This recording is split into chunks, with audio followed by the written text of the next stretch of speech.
Press के हमारे मित्रों, आप सबका यहां बहुत बहुत स्वागत, नमस्कार।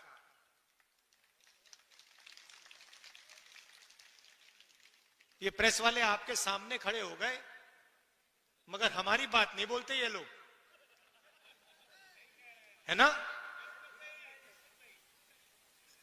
कहना पड़ता है कि हमारे मित्र हैं, मगर सचमुच में हमारे नहीं है, मोदी जी के मित्र हैं, अदानी अंबानी के मित्र हैं। क्योंकि जो जनता की बातें होती हैं तो लिखते नहीं है, दिखाते नहीं है। आपने कभी देखा है टीवी पे किसान की बात होए, मजदूर की बात होते हुए टीवी पे देखा आपने कभी?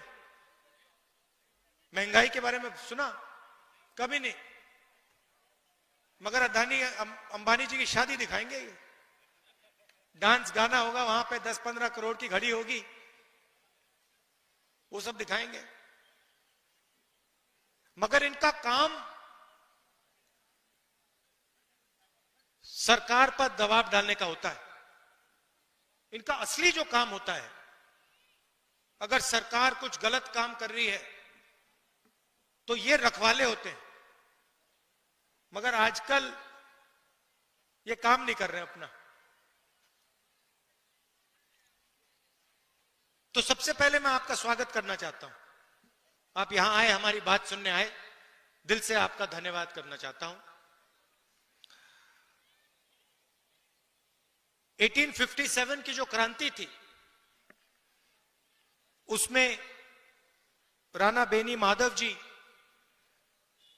का जो रोल था और बीरा पासी जी के जो रोल था, उसको आज हम याद करते हैं।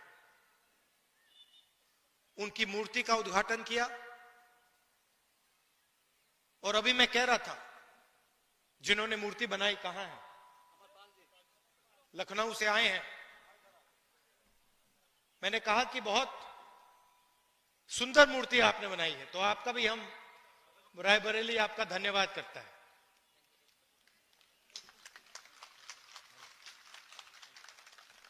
बैठिए।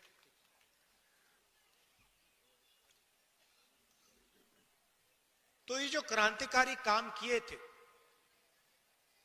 इसका नतीजा हमारा कॉन्स्टिट्यूशन, संविधान। ये सब लोग जो अंग्रेजों से लड़े,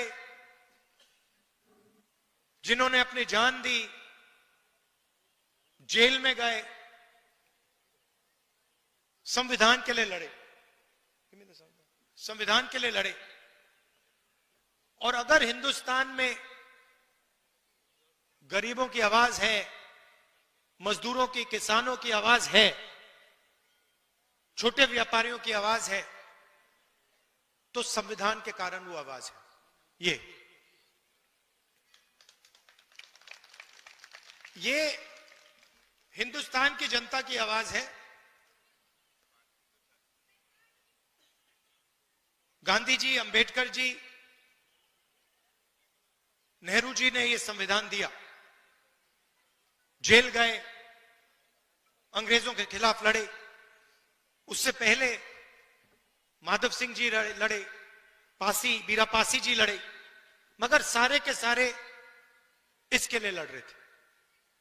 और आज जो लोग हमारी सरकार में बैठे हैं, वही इसका आक्रमण कर रहे हैं। मैंने मीडिया की बात उठाई। राजनीतिक पार्टियों की जिम्मेदारी संविधान को बचाने की होती है, मगर मीडिया की भी जिम्मेदारी संविधान को बचाने की है, संविधान की रक्षा करने की है। मगर ये जो है, ये आजकल संविधान की रक्षा नहीं कर रहे हैं, ये हमारी मदद नहीं कर रहे हैं। इसलिए मैंने शुरुआत में इनके बारे में बोला। आपको ये बातें मालूम होनी चाहिए, आप तो जानते हो, जानते हो ना ये बात, कि मीडिया आजकल हिंदुस्तान में क्या कर रहा है? किसका? अदानी का काम। देश बिक रहा है।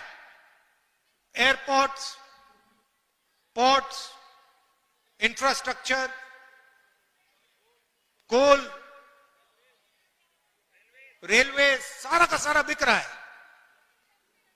कांग्रेस पार्टी लड़ रही है,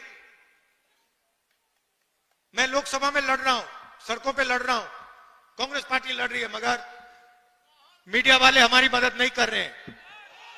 कोई प्रॉब्लम नहीं है, हम लड़के जीत के दिखाएंगे आपको। देखिए, दो तीन चीजें आपसे मैं कहना चाहता हूं,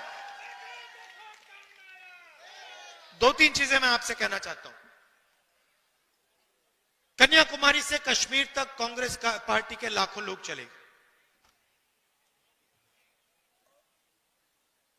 यात्रा में हमने एक नारा दिया, नफरत के बाजार में मोहब्बत की दुकान खोलनी है।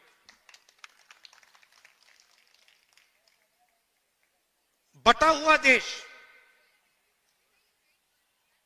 हिंसा में, नफरत में डूबा हुआ देश कभी प्रगति नहीं कर सकता है। किसी परिवार में लड़ाई हो जाती है, दो भाइयों के बीच में लड़ाई हो जाती है, परिवार नष्ट हो जाता है। आप सोचिए, अगर देश के बीच में लड़ाई हो जाए तो कैसे प्रगति हो सकती है। इसीलिए हमने भारत छोड़ो यात्रा की, कन्याकुमारी से कश्मीर, समुद्र से लेकर पहाड़ों तक 4000 किलोमीटर हम चले, और देश में हमने, कांग्रेस पार्टी ने, हम सब ने मिलकर मैसेज दिया कि यह देश भाईचारे का देश है, मोहब्बत का देश है, नफरत का देश कभी नहीं हो सकता। तो पहली बात आपको मैं ये कहना चाहता हूं, ये बीजेपी के लोग और खास तौर से जो हमारे यहां युवा हैं, मैंने देखा एनसीसी के यहां लड़के और लड़कियां हैं, जब भी कोई हिंदुस्तान को बांटने का काम करता है, एक धर्म को दूसरे धर्म से लड़ाता है, एक भाषा को दूसरी भाषा से लड़ाता है, एक जात को दूसरी जात से लड़ाता है, आपको रोकना पड़ेगा। आप इस बात को एक्सेप्ट नहीं कीजिए कि इस देश में नफरत होगी। यह मोहब्बत का देश रहा है और यह मोहब्बत का देश रहेगा।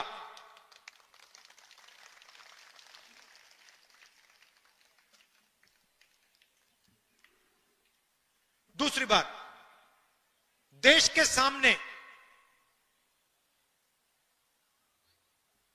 दो सबसे बड़े मुद्दे हैं। सबसे बड़ा मुद्दा बेरोजगारी। आज मैं युवाओं से बात कर रहा था, मैंने उनसे बोला, ऐसे टेंट में बात हो रही थी, मैंने उनसे पूछा, देखो, मैंने उनसे पूछा, देखिए आप लोग सब पढ़ाई कर रहे हो, आप डिग्री ले रहे हो,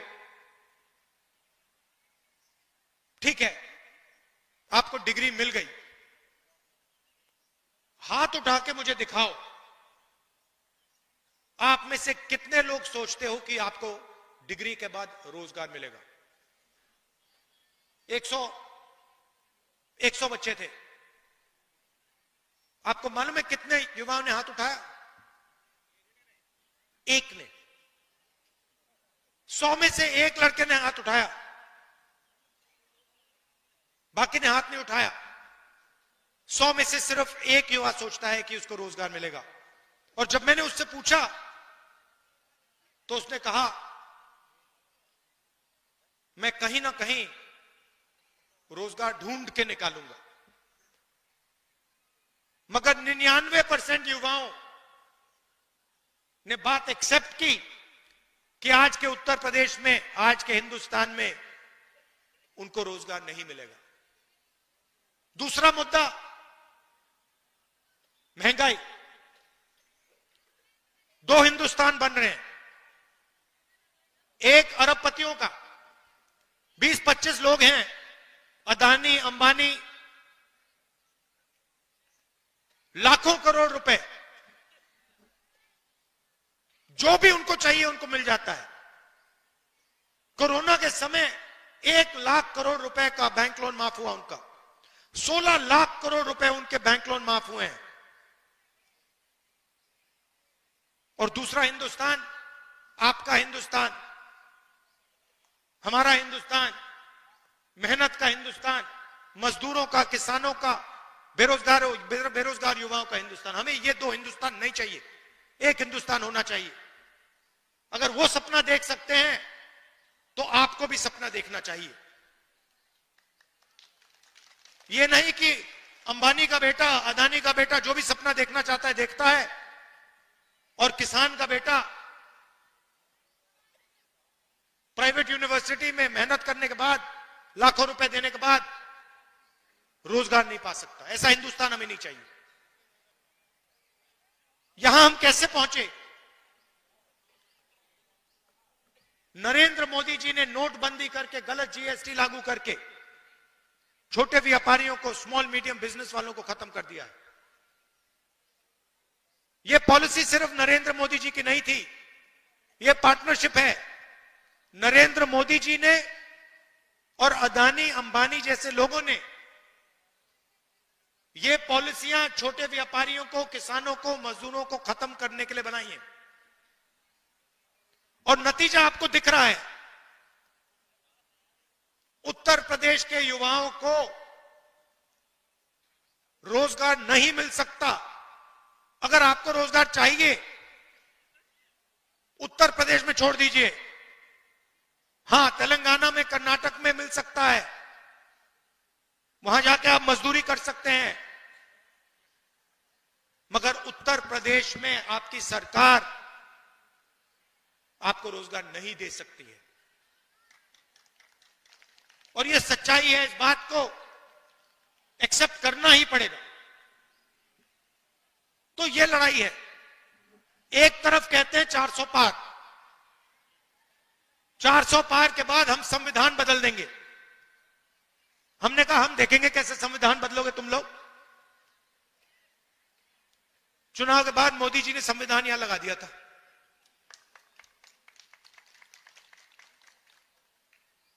और महाराष्ट्र में चुनाव हुआ।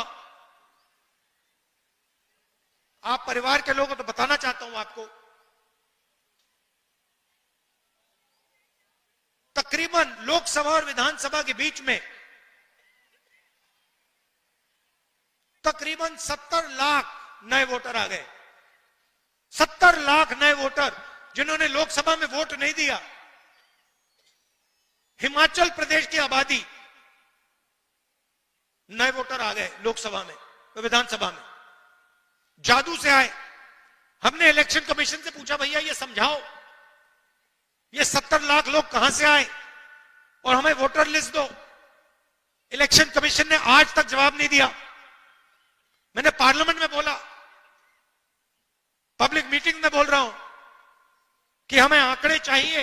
ये 70 लाख नए वोटर जो आए हैं, जिन्होंने लोकसभा में वोट नहीं दिया, विधानसभा में जादू से वोट मिल गया,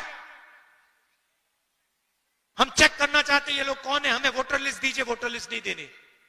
तो बात आप समझ गए हो हिंदुस्तान में आजकल हो क्या रहा है। ये राजनीति चल रही है, मगर हम किसी से डरते नहीं है। कांग्रेस पार्टी विचारधारा की पार्टी है और हमारे सब जो कार्यकर्ता हैं, आप लोग बब्बर शेर, आपके खून के अंदर हमारी विचारधारा है। आपके खून के अंदर हमारी विचारधारा है और आप इस विचारधारा को लेकर कांग्रेस पार्टी के लिए, संविधान के लिए और देश के लिए लड़ते हो, रोज लड़ते हो। इसके लिए मैं आपको दिल से धन्यवाद करना चाहता हूं। आपने लोकसभा के चुनाव में मेरा पूरा समर्थन किया, उसके लिए मैं आपको, रायबरेली की जनता को और आप सबको दिल से धन्यवाद करना चाहता हूं। और जो भी आपके मुद्दे हैं,